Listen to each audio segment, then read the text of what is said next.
switching from white DRLs to yellow DRLs. First, we're going to start off by taking a T20 to the top of these modules. It's pretty straightforward. There's 3 of them around on each side on top of the headlights.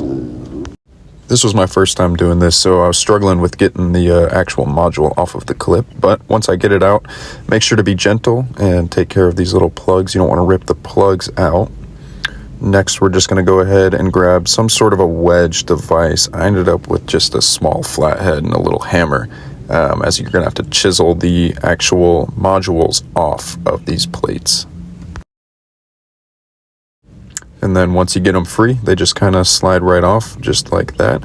You will have some residual on there from the OEM glue, but you'll see me scraping that off in just a second. Here we're taking off the other side. Just again, we're chiseling in there with a hammer and a small flathead. It takes a little bit of time, but they each took about a minute, so not too long.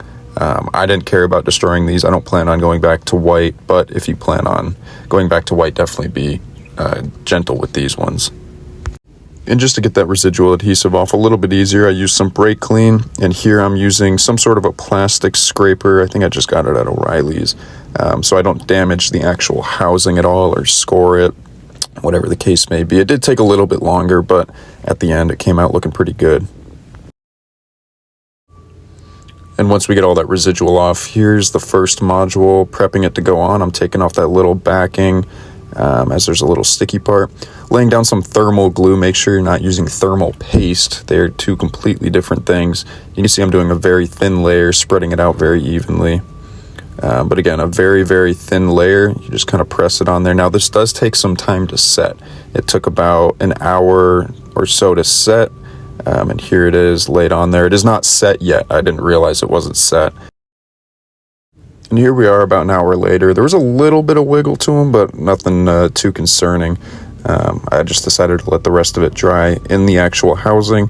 Here we are plugging the connectors back in, and we'll wiggle it back down into the fitting. And here I am taking those T20s again back into those bolt holes. Do not go too tight with these. It's just plastic. You'll strip it out with ease. It's already got a little gasket on there. Just go roughly hand tight and it'll sit the way you want it to sit. And once everything's said and done and all tight, just listen to my reaction.